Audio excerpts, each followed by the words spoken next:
Sherlock Holmes's clients were the rich and famous. They came from all walks of life, even the humblest. Indeed, he was more apt to give heed to the humble client, the minor tragedy, because that was the nature of the man, human and understanding. Yeah, hang it all, Holmes. Let me have a look. After all, I did buy the beastly thing. Why don't you wait for moving pictures, Watson? Much more interesting, you know. Pictures that move? Ridiculous. I'm not being ridiculous. They've already been invented by a Frenchman named Lumiere, and an American Edison seems to have made it quite practical. Absurd. You'll never get anywhere with them. You'll see. Not commercially anyway. Nobody will be interested. Come in.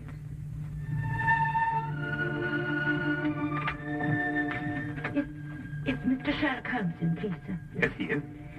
I'd like to see him if you'll speak to me, please, sir. Of course he will.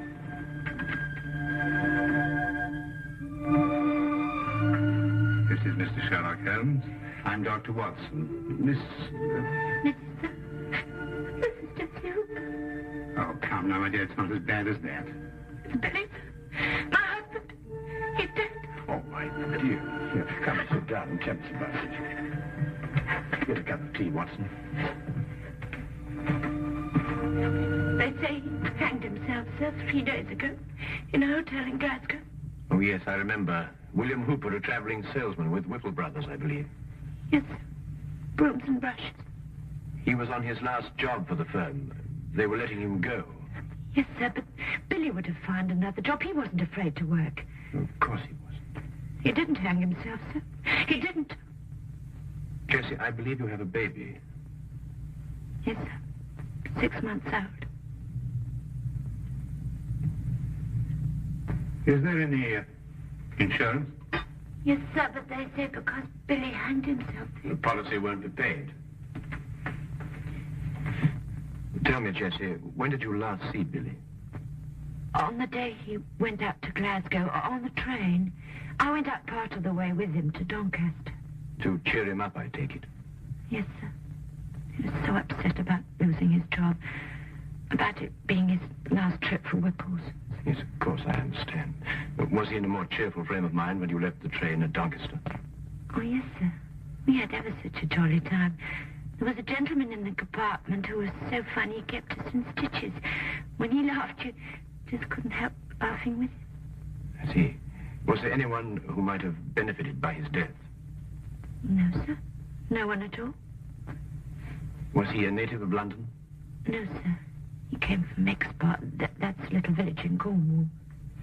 I see. Well, I can't promise anything, Mrs. Hooper, but I'll certainly do my best. Now, where can I get in touch with you? Number 26, Western Lane. And sir, there's something I must tell you. Yes, Jessie? I'm not very well off, and what with the expenses of the baby and... Never mind. There's no fee.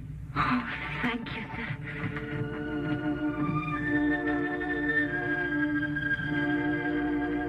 Goodbye, sir. Goodbye, Jessie.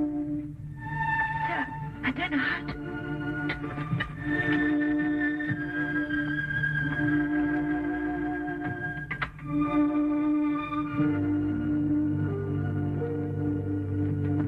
Holmes, how did you know so much about William Hooper? I read about it in the papers, Watson. One of those domestic tragedies that become buried in the back page.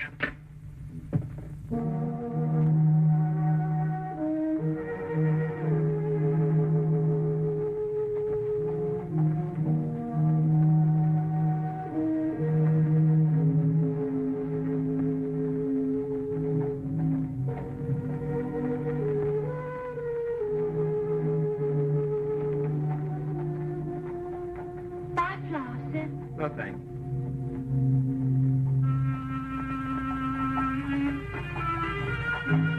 Flowers, sir. Flowers for your missus. Got any stingy nettles?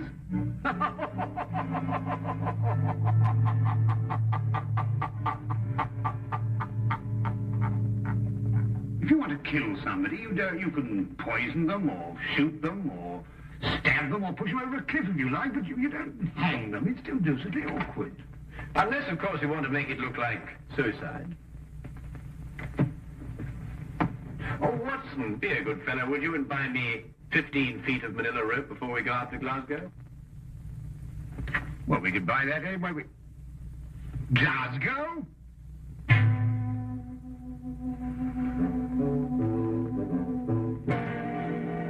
You know, Mr. Holmes, I'm only allowing you to see this rope because my cousin, Inspector Lestrade, asked me to.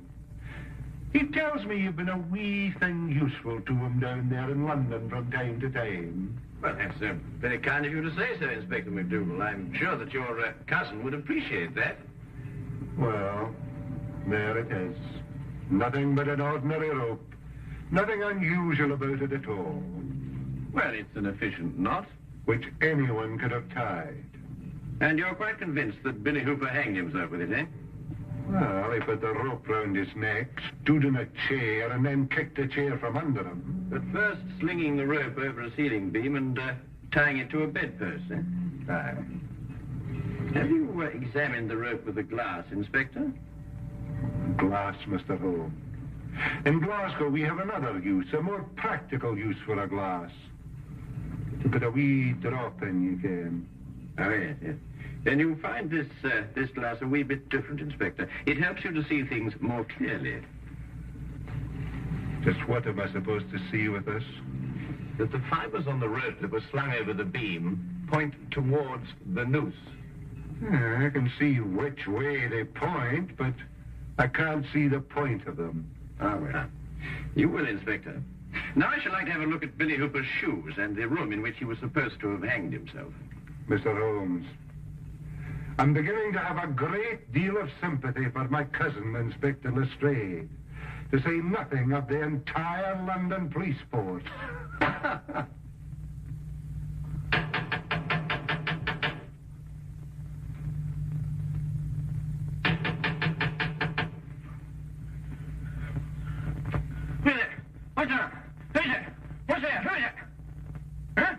Morning, sir, morning. Beautiful morning, isn't it? This is the room, gentlemen.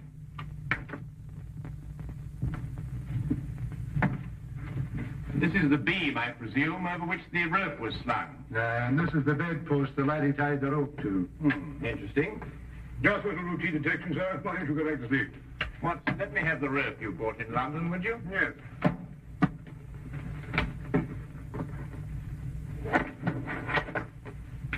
Thank you.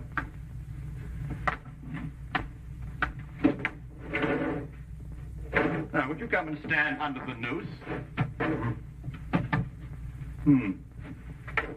Just a minute, Holmes. What are you up to? Mr. Holmes, I'm afraid I can't allow you to hang your friend in my presence. Oh, very well. I only wanted to make the demonstration as graphic as possible. Would you hold it, Watson?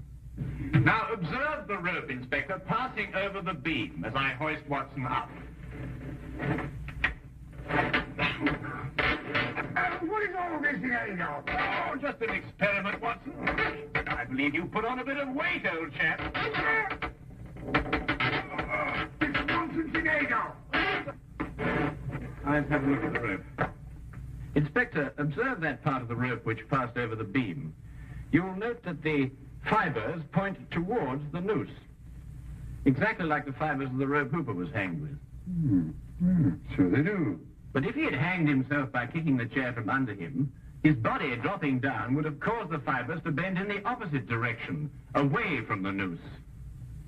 I've got it, Holmes. And because the fibers bend towards the noose, therefore, Hooper must have been pulled upwards. And since he obviously didn't pull himself up, someone else must have. And that is murder. Murder? What are you talking about? The late William Hooper, sir. Mr. Holmes here, by a brilliant feat of detection, has just proved conclusively that he was hanged here, in this very room. Hanged in this very room? Let me go in.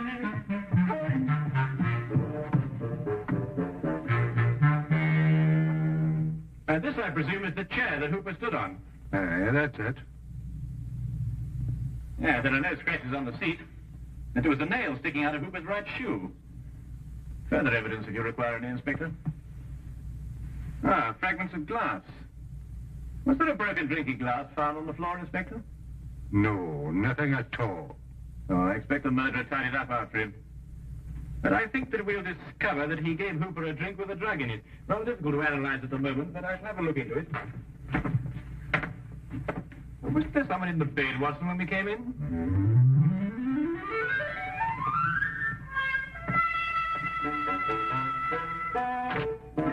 John Carver, 28 Minute Road, Birmingham. Henry Hampton, 76 Casket. 76 Casket Lane? Do you recall Hampton? Hampton. Yes, I remember a salesman, I believe. Stayed just the one night. Not one of our regulars. Did you notice anything in particular about him? No. Yes, he limped. That's right, he limped. He limped, did he? That will prove useful. Thank you.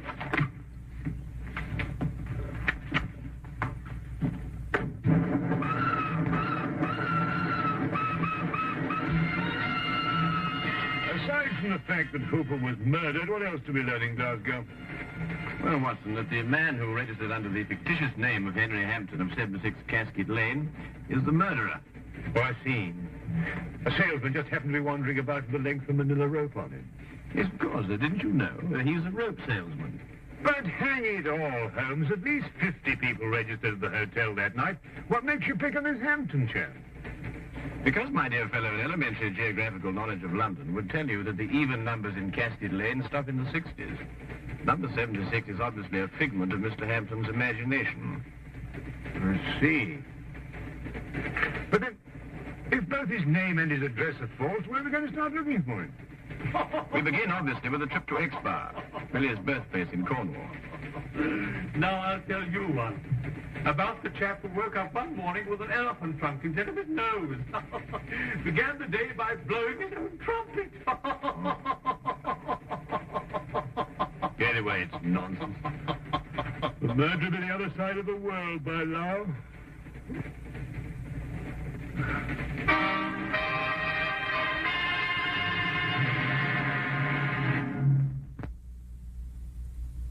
And now we return to the case of the Jolly Hangman.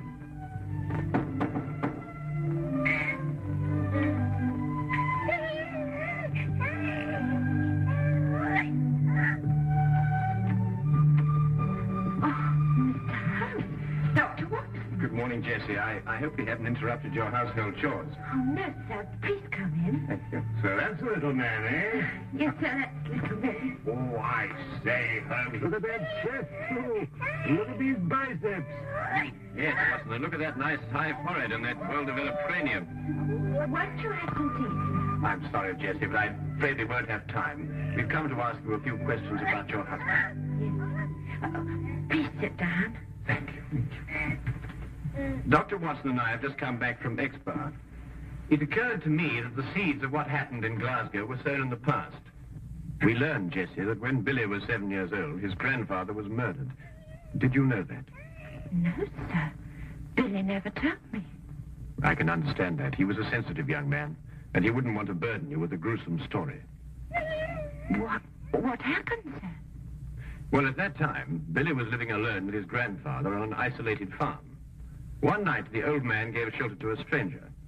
The following morning, Billy's grandfather was found murdered, and Billy was discovered incoherent with fear, hiding in a shed. The murderer was never identified. The only thing that Billy could tell the police was that the man lived. Exactly, Watson. However, years passed. The murderer felt comparatively safe. There was only one person in the world who could identify him. The man who once had been that 7-year-old boy. And he probably thought the little boy'd forget anyway. But the little boy didn't forget. The memory remained here, dormant for many years, until it was reawakened in Glasgow. Oh, that window. If it was dark, don't it always dropping shut like that? Billy was going to fix it. In Glasgow, sir? Yes, where he encountered the murderer. The memory began to stir, perhaps awakened by that limp. And the murderer began to realize that sooner or later, Billy would remember and identify him. Now I understand. Understand what? Billy's nightmares. Oh, such frightful ones he'd always have. Moaning something about a hobble. Of course, a hobble, a limp. But he could never remember what the nightmares were about. Did Billy ever mention meeting a man who limped? No, sir, never. Then I believe, Watson, we can conclude that Billy had never met the man before the chance encounter in Glasgow. Oh, I'm sure he hadn't, sir. So the signs still point to our mysterious Mr. Hampton. Who's Mr. Hampton, sir? A gentleman I very much wish to lay my hands on. And I will. You may be sure of that, Jetson. My feet are killing me. How many more of these companies have you got to see? Oh, chin up, old chap, only about a dozen or so. Well, can't we cover them in a hansom? What? A hansom cab on a beautiful day like this? Oh, don't be silly.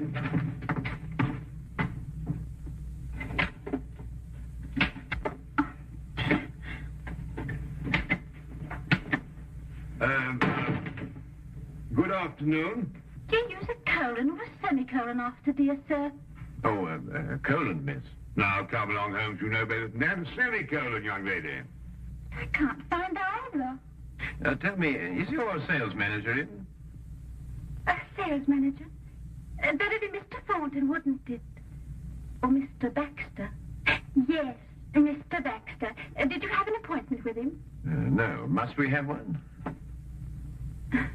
I don't know. I'll ask him.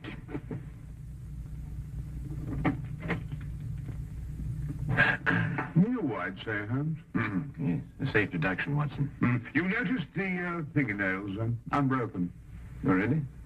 Mr. Baxter says you don't have to have an appointment. He'll see you now. Ah, thank you.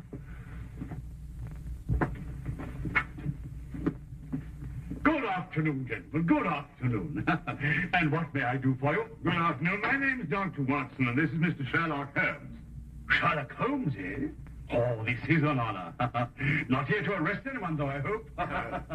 Would it be an imposition to ask for your salesman's itinerary during, let's say, the last few weeks? The cities they've covered? No sooner asked than done, as the genie said.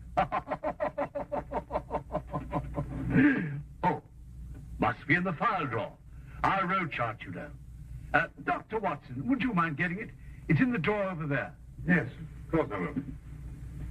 The brown folder. Yes, that's it.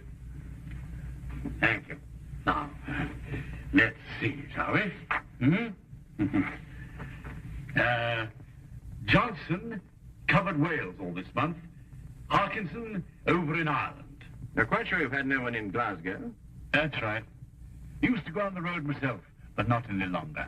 Can't stand the trains. Haven't been in one for years. Well, thank you very much indeed. And good day to you, sir. Good day. Come back if you've got any loose ends to tie up.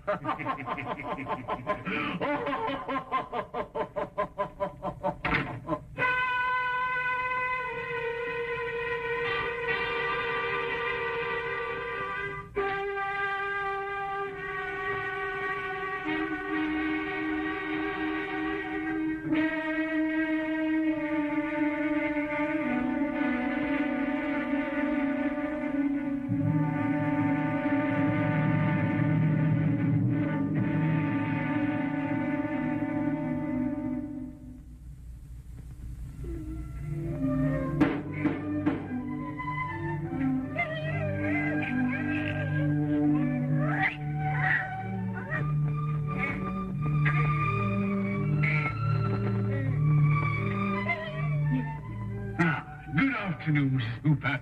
You don't remember me, Mr. Baxter. Oh, yes, of course I do, sir. Won't you come in? Thank you. You were the jolly gentleman on the train with Billy and me. Give me your coat. Oh, thank you. I've come to offer you my deepest sympathy. Yes, sir. Oh, a tragedy, a tragedy. He was a fine boy. Yes. Oh, there. Come now, little lady. There's always a ray of sunshine somewhere. Ah, there it is.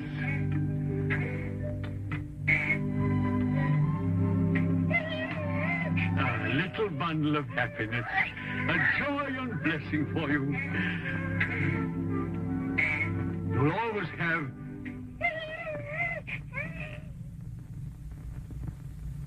Ah, that's right. You didn't know, did you? I was seated all the time you were in the compartment, wasn't I? Well, just goes to show you, we all have our trials and tribulations. Yes.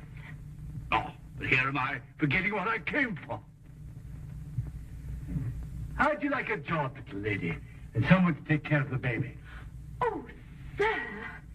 Then let's have a cup of tea and talk about it, shall we? Oh, sir, I don't know how to thank you. I'll do anything.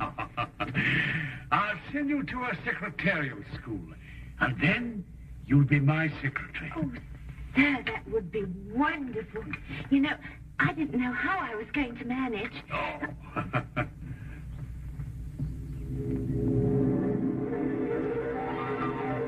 Take sugar, sir. Huh? Oh, no, thank you. Looking at you is sugar enough for me.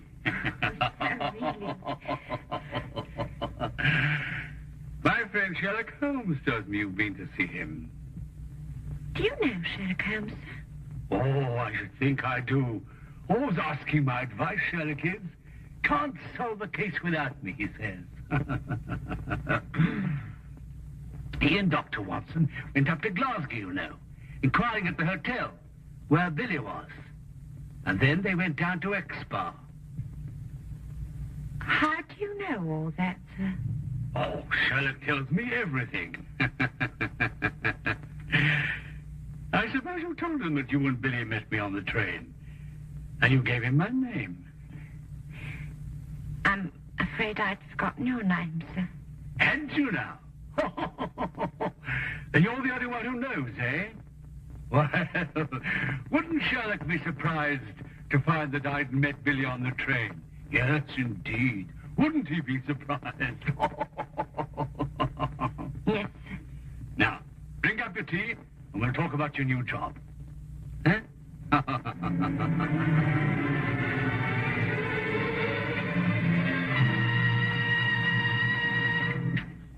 What is it? On the train coming down from Glasgow. What about the train? That's where we heard that laugh. By Jove, you're right. The man telling jokes in the next compartment. Oh, I've been a fool. Why do you suppose he sent you to get that road chart when he could have got it himself? Well, I suppose I was nearest. No, because he didn't want us to see that he limped. Don't you understand? He's the jolly man in the train who cheered up Billy and Jessie. Yeah. Cabby, here! Quickly, Watson. We've no time to lose. I'm right behind you. Baxter's office? No. Who's the only person who can prove that Baxter met Billy? Why, Jessie. Yes, of course. 26 Western Lane, driver and fast. We've got to stop another hanging. Just sleep.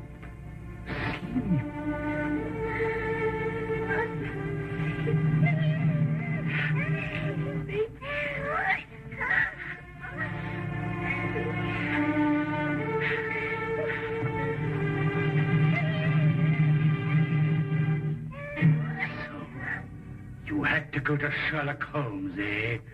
Couldn't leave well alone, could you? You're just like your husband in that. He couldn't let sleeping dogs lie either. The way he looked when he saw me walk out of the train at Glasgow. Well, maybe he wouldn't have remembered my limp from that night, and maybe he would. No point in taking chances. I don't believe in taking chances. Mrs. Hooper?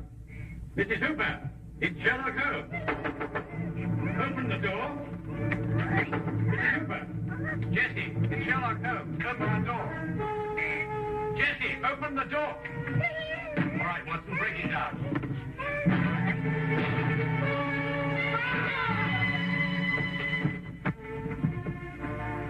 All right, he's just drugged. Look, what?